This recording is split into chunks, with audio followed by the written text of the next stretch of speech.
les gens estiment que, ah non, vous parlez dans le vide, vous parlez dans le vide, vous dites n'importe quoi, etc. Et de quoi s'agit-il? Ben, il s'agit d'un monsieur, honnêtement, je n'ai rien contre sa personne, mais en tant que politicien, en tant que personne qui a toujours usé de roublardise, de violence, de mensonges, etc., de tricherie pour arriver au pouvoir, je parle d'un monsieur que moi je n'ai jamais supporté et que je combats, je n'ai rien contre sa personne, je vous le dis.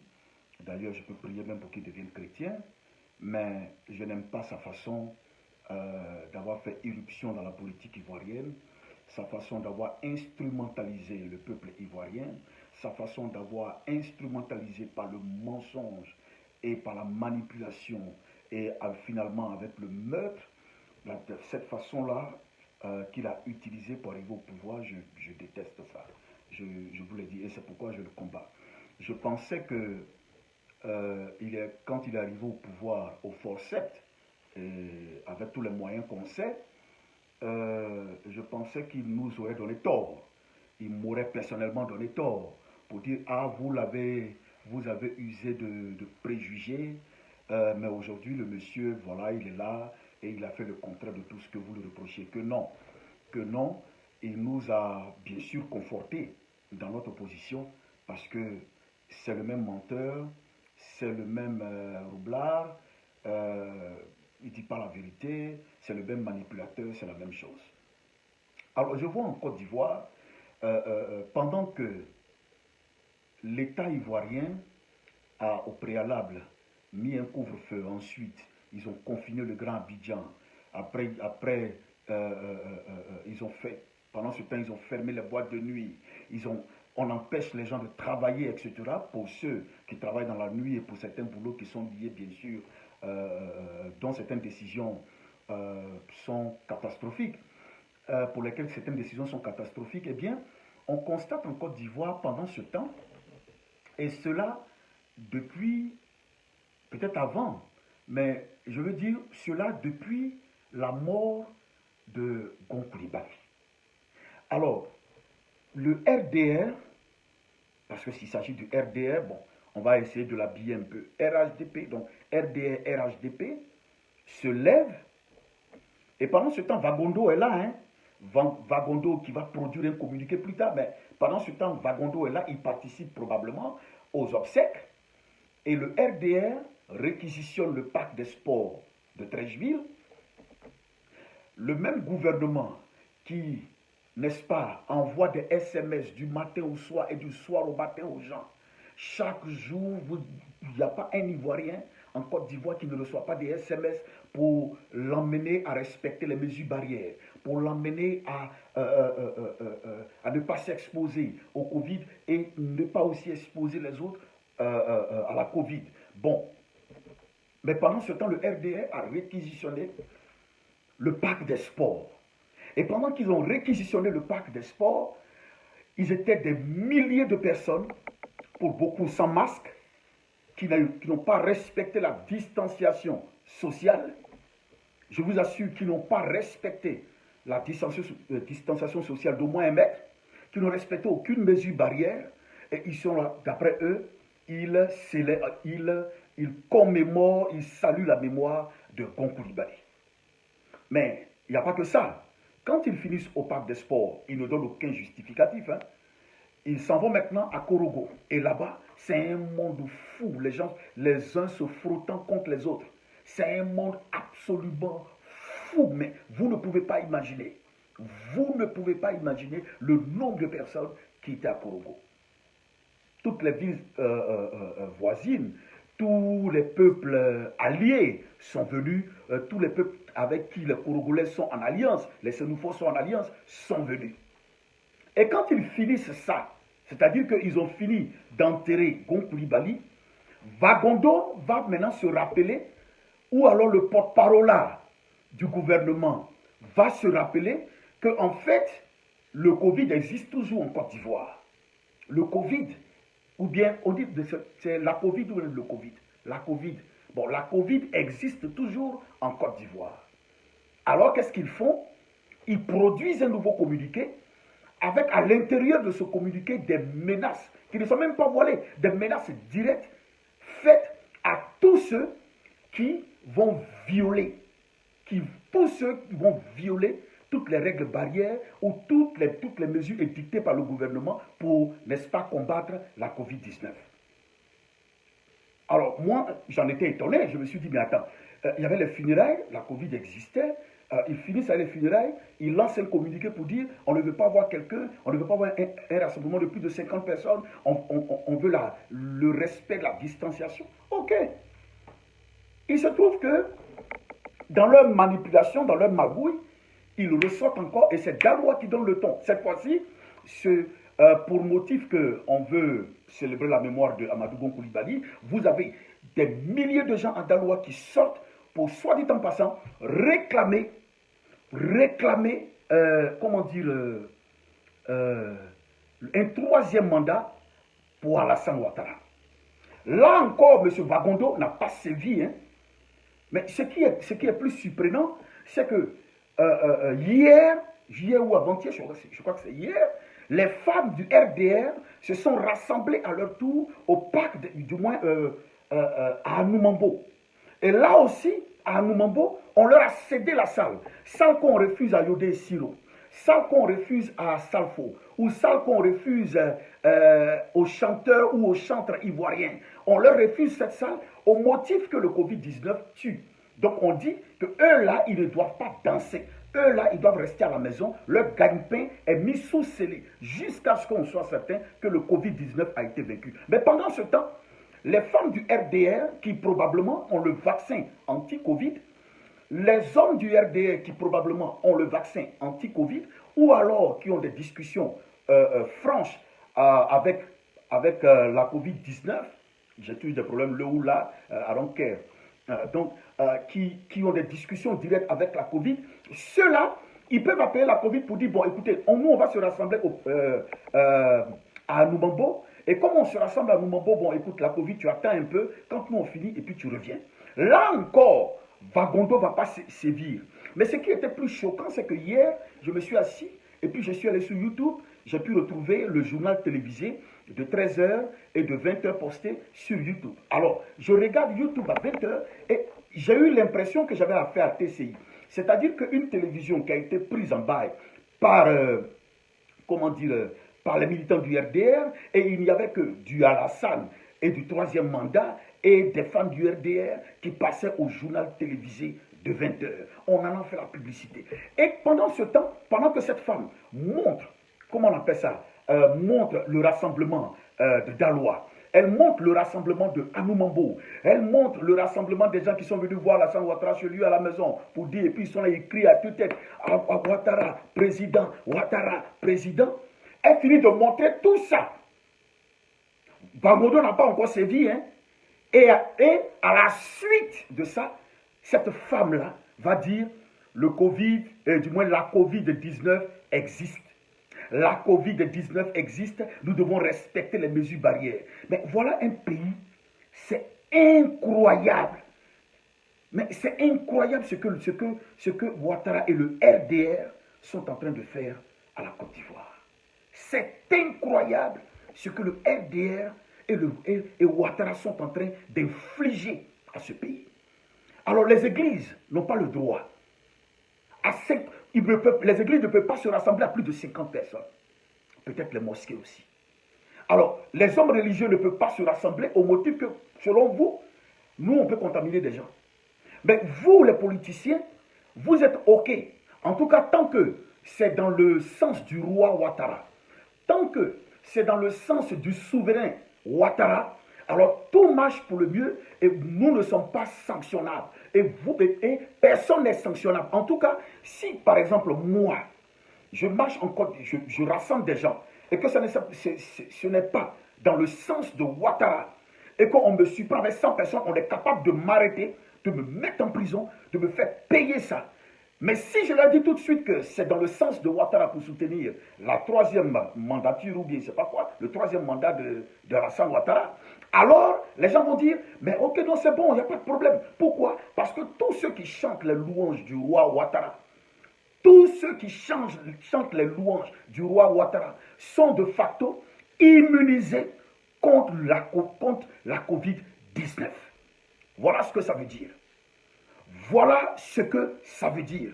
Tous ceux qui chantent les louanges du roi Ouattara sont d'office immunisés contre la Covid-19. Voilà ce que ça veut dire. Et donc aujourd'hui, je vais encore sur Facebook et je constate que mon quartier, Port-Boué, est rentré dedans. Voyez les gens collés les uns avec les autres, sans masque, etc. En train de dire Ouattara, troisième mandat. Partagez ce direct s'il vous plaît. J'ai des choses, je reprends de service. Voilà, je reprends du service. Je reprends du service parce que je crois que je me suis assez tu. Je reprends du service. Voilà, je reprends mon travail. Voilà, je m'étais dit, bon, peut-être que le gars là, il va plus se présenter, donc on va passer à autre chose. Mais il semble que mon type là veut se présenter. Partagez au moins une fois ce direct pendant que vous êtes en ligne. Et Paul Boué aussi est entré dans la danse. Paul Boué. Alors moi, je vais parler à M. Vagondo. Vagondo n'est pas...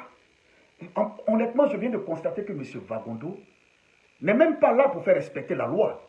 Il est là pour faire respecter la volonté du roi Alassane Ouattara. C'est pour ça qu'il est là. Il est là pour faire respecter la volonté du roi ou bien du souverain Alassane Draman Ouattara. C'est pour ça qu'il est là.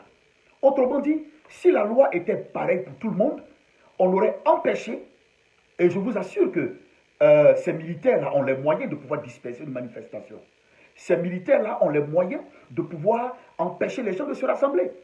Mais non seulement ils se rassemblent, mais vous voyez que sur les photos même, ils sont encadrés par la police. Donc, il faut dire que l'ordre a été donné par la hiérarchie d'encadrer les marcheurs, d'encadrer les gens, de les encadrer, de faire en sorte que tout se passe très bien. Pendant que ces mêmes policiers ont reçu l'ordre de faire respecter dans les églises, dans les mosquées, etc., de faire respecter. C'est la Covid ou bien le Covid. Moi, je ne comprends pas votre affaire là. Dites-moi c'est quel mot on utilise. Eh bien, c'est la Covid ou bien le Covid. Vous, là, votre truc, depuis, je ne suis pas bien, je ne comprends pas votre affaire. Là où donnez-moi l'article qui va avec et puis on va aller. Et donc, la police même encadre les gens. La police les encadre. Et leur permet de marcher tranquillement pour demander un nouveau mandat ou pour pouvoir demander à Alassane Draman Ouattara un nouveau mandat pour se présenter. Là, merci beaucoup. Pour se présenter. Pendant ce temps, je vous assure, si les églises ouvrent aujourd'hui à plus de 100 personnes, des policiers zélés vont aller dans les églises. Des policiers zélés vont aller dans les églises et ils vont aller prendre les instruments. Oui, des amis pasteurs ont été menacés comme ça. Parce qu'ils ont ouvert l'église et des gens sont allés les menacer. Donc, on peut accepter que des gens marchent au nom de Ouattara, marchent pour pouvoir soutenir Alassane Draman Ouattara. Ok, pour qu'ils se présentent, mais on ne peut pas accepter que des gens se réunissent. La liberté de culte, ça existe quand même en Côte d'Ivoire. Ça existe quand même en Côte d'Ivoire. Donc, ils empêchent que les gens se réunissent, etc., pour prier. Et quand vous leur demandez, ils disent, on a porté des masques. Mais à l'église aussi, on peut porter des masques. À l'église aussi, là. Nous aussi, on peut porter des masques. On peut aller à l'église et puis respecter la distanciation. Ça dépend de nous. Ce sont nos salles. Vous comprenez? Donc, on peut aller à l'église et puis porter des masques. Si à 15, 20, 30 000 personnes, vous pensez que vous êtes tant en sécurité, vous pensez que vous êtes trop à l'aise en portant vos masques, mais nous aussi, en tant que chrétiens, on peut porter aussi nos masques tranquillement et puis aller à l'église. Nous, on peut porter le masque aussi. Moi, je parle pour moi, je ne parle pas pour les autres, mais je parle pour les chrétiens. Nous aussi, on peut porter nos masques pour aller à l'église. Mais vous empêchez les gens de se rassembler, de faire des croisades d'évangélisation. Vous empêchez les gens de pouvoir prier, de faire des veillées de prière. Même pour prier pour le pays, vous les empêchez de le faire. Mais vous pouvez vous rassembler pour demander un autre mandat de Ouattara. Pour pouvoir clamer haut et fort que Ouattara doit se présenter. Et ça, la gendarmerie ne voit pas. Ça, Vagondo ne voit pas. Ça, le porte-parole du gouvernement ne voit pas. Ça, aucun ministre ne fait un poste pour pouvoir dénoncer ça. Ça, personne ne le voit. Mais nous, on peut croiser les bras, rester à la maison sans avoir à dire quoi que ce soit parce que la loi ne s'applique que aux gens qui ne sont pas du côté de Ouattara. La loi en Côte d'Ivoire ne s'applique qu'aux gens qui ne sont pas du côté de Ouattara. Les gens qui sont du côté de Ouattara, la loi ne s'applique pas à eux. Et ça a été toujours comme ça dans ce pays. Ça a été toujours comme ça. Regardez par exemple, les catholiques ont voulu marcher ici dernièrement. Et vous avez un gars qui s'est levé. Comment il s'appelle même ce gars-là? Comment il s'appelle ce voyou, ancien braqueur, qui s'est levé? Et puis ils disent, tout le monde sait où il est, on sait où il habite, tout le monde sait où il habite. Il s'est levé. Et puis Al-Mustafa. Et puis il menace les catholiques. D'autres même qui disent, on va verser leur sang, comme on la verse, comme le sang de leur Jésus là. Ce monsieur-là est encore là. Jamais, jamais une procédure n'a été menée contre ce monsieur. Jamais, jamais, jamais une procédure n'a été menée contre lui. Jamais une procédure n'a été menée contre lui. Jamais de la vie. Ces messieurs-là sont là. Ils vivent tranquillement. Ils vivent en Côte d'Ivoire. Mais un petit va se lever. Il va faire un petit commentaire sur les réseaux sociaux. Là, Adou Richard voit clair. Adou Richard, là, lui, voit. Adou Richard n'est sur les réseaux sociaux. Sur toutes les plateformes politiques, il n'est là-bas que pour chercher, pour casser du pro-Gbagbo ou pour casser tous ceux qui sont contre Alassane Ouattara. C'est tout. C'est tout, hein. Ils sont sur les réseaux sociaux là. Le Adou Richard dont je parle, lui, moi-même on dit on me cherche. Bon, ok, moi-même je lui parle. Adou Richard, lui, il est sur les réseaux sociaux là pour chercher qui parle mal de Ouattara. Pour chercher qui parle mal de Ouattara. Mais ceux qui menacent même les citoyens de Côte d'Ivoire, qui les menacent de mort, qui menacent des catholiques de mort, qui menacent des évangéliques de mort, qui menacent des chrétiens de mort, qui menacent les Ivoiriens de mort. On a même des étrangers en Côte d'Ivoire qui se lèvent, et quand on parle de ça, des gens, ça les énerve, qui se lèvent et qui se mêlent même de la politique, qui peuvent insulter les Ivoiriens, qui peuvent les menacer pour dire on va vous découper. Des gens qui font des vidéos, on sait où ils sont, aucune procédure n'est menée contre eux. Ils prennent ils disent, nos frères Djoula, commencez à acheter des machettes. Mettez ça chez vous. Achetez des machettes. Si ça commence là, on va les tuer. On va les massacrer. On a vu tellement de vidéos de ce genre. Et curieusement, c'est incroyable. Mais curieusement, ils ne sont pas sanctionnés. Personne n'est sanctionné. Jusque-là, aucun partisan du RDR qui a eu des propos de menaces de mort, qui a eu des propos guerriers, des propos pour vouloir verser le sang d'un Ivoirien, des propos de haine, de rébellion, etc. Ces gens-là n'ont jamais été inquiétés. Mais une simple fille, pendant les funérailles de Arafat, quand ils sont allés l'enterrer, qui a repris le poste de quelqu'un qui l'a posté, en une fraction de seconde, ils ont retrouvé cette fille-là. On l'a mis en tôle. Ça, ils sont rapides. Cette célérité-là, ils excellent dedans. Mais ils voient les militants du RDR détruire les gens, attaquer, insulter, matin, midi, soir. Personne n'intervient. Voilà le pays que Alassane Ouattara est en train de, comment dire, de transformer. Et je constate qu'en réalité, le but de Ouattara, c'est de brûler le pays. Oui. Je l'avais dit en 2018. Et je le dis encore aujourd'hui. Ouattara est en train de mettre en place des bombes à retardement dans la nation. Parce que lui, il est sûr de comment il va fuir. Lui, il est sûr qu'il peut prendre un hors-bord, ensuite rallier le 43e Bima, prendre son avion, aller à Mougins, et puis il n'y a pas de problème. Mais Ouattara, en réalité, là, il est en train de semer en Côte d'Ivoire des bombes à retardement, de sorte à ce qu'après lui, ce soit le chaos, après lui, ce soit la guerre, après lui, ce soit la destruction en Côte d'Ivoire. C'est ce que Ouattara est en train de faire. Ouattara a réussi ça en Côte d'Ivoire. Parce que jamais en Côte d'Ivoire, une telle injustice n'avait atteint son paroxysme. Jamais en Côte d'Ivoire, jamais auparavant, l'injustice n'avait atteint autant les cimes des cieux. Autant. C'est la première fois qu'on voit ça en Côte d'Ivoire, où de façon claire, un gouvernement ne se cache pas. De façon claire, un président ne se cache pas. Ses sbires ne se cachent pas. Ses militants ne se cachent pas. Les gens qui sont avec lui ne se cachent pas. Ils manifestent leur haine, ils insultent. Et puis, comme on dit en Côte d'Ivoire, ça ne va pas quelque part.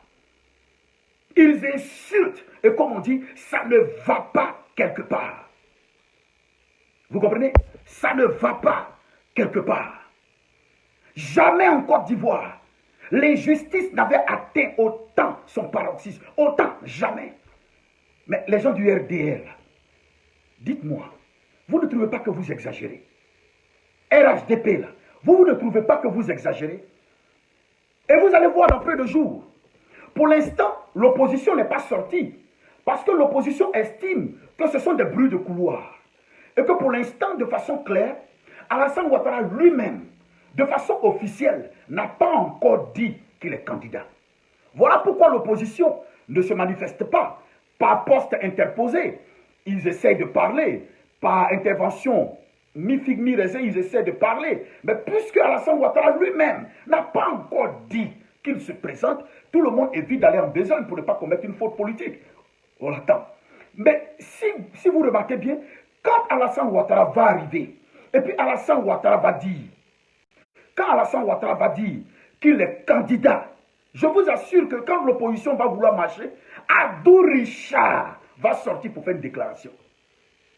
Abdou Richard va faire une déclaration. Vagondo va sortir pour sévir. Les militaires vont se mettre dans la rue et peut-être tirer à vue sur toute personne qui est dans la rue. Ils sont spécialistes dedans. L'opposition n'a pas encore marché. Là, il y a Covid. Mais quand l'opposition va commencer à marcher, ils vont mettre en avant, avec obligation, de faire respecter les mesures par les forces de l'ordre. Ils vont faire respecter les mesures et frapper l'opposition pour dire qu'ils sont en train de répandre la Covid-19. Les opposants n'ont pas encore marché. Les autres ont marché, personne n'a parlé. Paul Boy est en train de marcher aujourd'hui, personne ne parle. Personne ne parle encore, je vous assure. Personne ne parle. Mais je vous assure que lorsque l'opposition va se mettre dans la rue, tout le monde va parler. Du moins les gens du RHDP, là. Ils ne vont même pas seulement parler, ils vont empêcher les marches, ils vont frapper, au besoin même, ils vont tuer. C'est comme ça. Vous comprenez ce que je dis? Ils vont au besoin même tuer. C'est comme ça. Vous comprenez ce que je dis? Frères et sœurs, voilà ce que Alassane Ouattara a fabriqué en Côte d'Ivoire. Et quand on parle de ça, vous avez toujours des gens qui sont sauvages et bêtes. Je ne sais pas si vous pensez que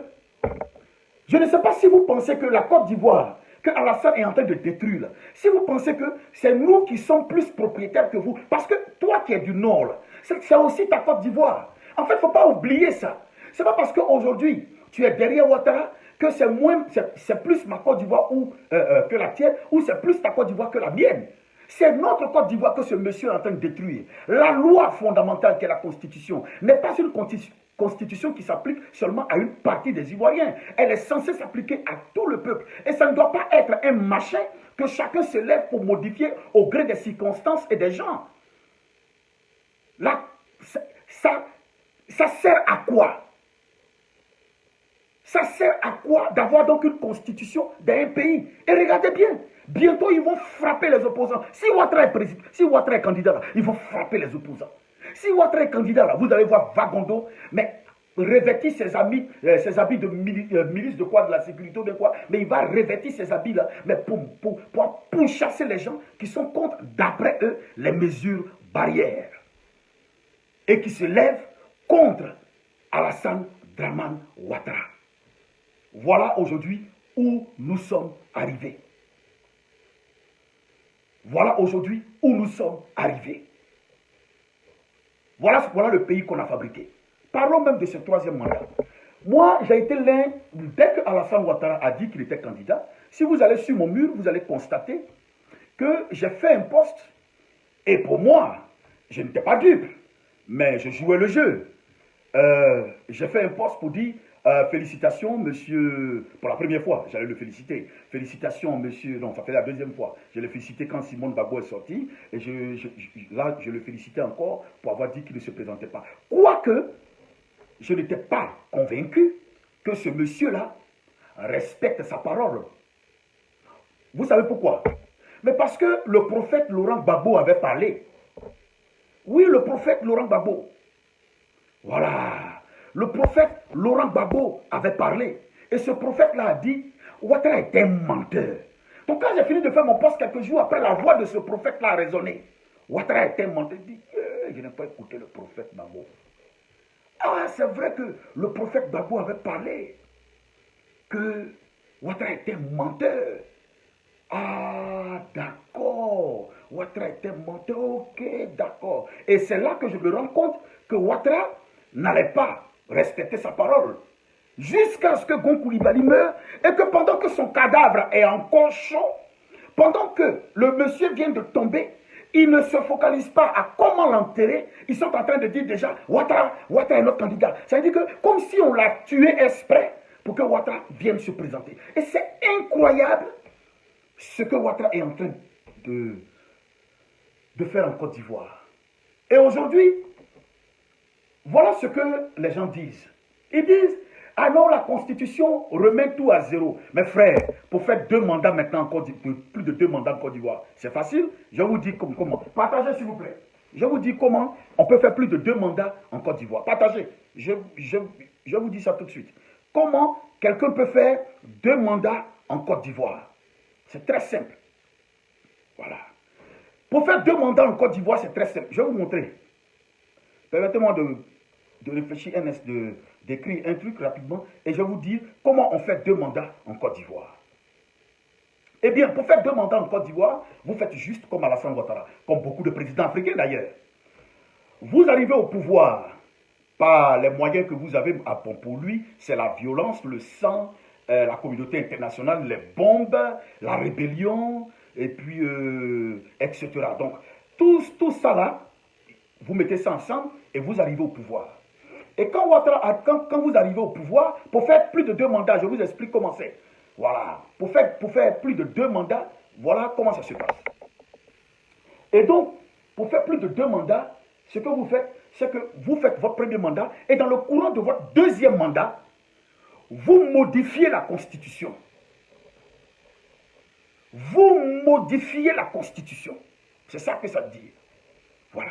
Quand vous finissez de modifier la Constitution, vous mettez dedans une clause ou bien vous ne le rendez pas cette clause totalement lisible et claire, ou bien vous mettez dedans une clause qui vous garantisse un nouveau mandat, et même si cette clause n'est pas trop claire, mais vous pouvez interpréter de façon individuelle la Constitution pour vous donner la possibilité de vous présenter. Et donc, cette nouvelle Constitution-là, vous l'appelez Constitution, par exemple, de la 4e République.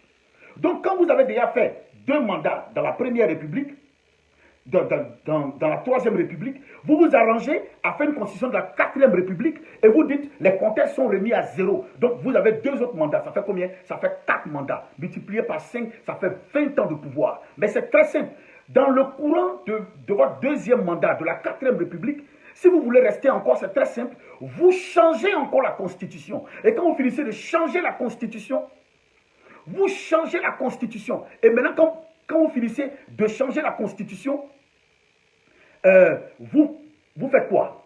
Vous changez la Constitution et puis vous mettez dedans encore une clause qui vous garantisse de vous présenter encore à d'autres élections. Donc vous avez encore 2 mandats sous la 5e République. Voilà comment la Côte d'Ivoire veut fonctionner. Et voilà comment les pays africains veulent fonctionner. Mais surtout, voilà ce que Alassane Ouattara a voulu faire. En fait, son jeu là, tout le monde savait ça. Ouattara aime le pouvoir, il n'est pas prêt à laisser le pouvoir. Il n'est pas prêt. Mais j'ai mal parce que la plupart des chefs d'État n'apprennent pas des autres. Ils n'apprennent pas. Ils n'apprennent pas qu'il y a d'autres qui ont essayé ces forcings-là. Ils n'apprennent pas qu'il y a beaucoup de gens qui ont essayé ces forcings-là.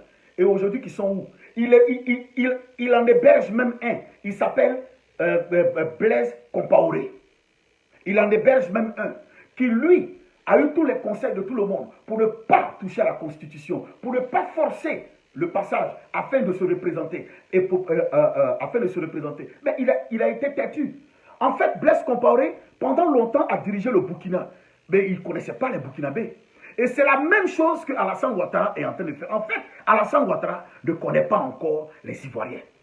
Pour lui, il pense que comme il a l'armée avec lui, il pense comme il a le pouvoir avec lui, il pense que comme pendant 10 ans, il a terrorisé les Ivoiriens, qu'il suffira juste de sortir des chars, de sortir des armes, et les gens vont rentrer chez eux à la maison. Voilà comment Alassane Ouattara réfléchit. Il doit toujours perpétuer cette oligarchie du RDR, parce que ces gens-là volent matin, midi, soir. Ils volent matin, midi, soir. Et personne ne peut leur parler. Et quand je vous dis, ils volent, mais il n'y a pas un gouvernement qui a le plus volé que ce gouvernement que vous voyez, où un simple député peut aller retirer 1 milliard cash de son compte, et puis il tire des photos, il fait un selfie, et puis ça va pas. Voilà ce à quoi Alassane Ouattara nous a habitués. Voilà comment le pays est devenu. Alors Alassane Ouattara veut se présenter, viens te présenter à tout. En fait, il y a la mort qui bip souvent des gens. Quand la mort les bip, là, ils ne peuvent pas reconnaître le numéro. Comme ils ne connaissent pas le numéro, ils décrochent. Voilà. On te parle. Et j'ai constaté que même les chefs de village, là, en fait, ils détestent Ouattara. Ouattara, c'est pas ça. Les chefs de village, là, eux, ils ne vont jamais venir dire Ouattara, il ne faut pas te présenter. Voilà, c'est bon? Tout le monde encore là.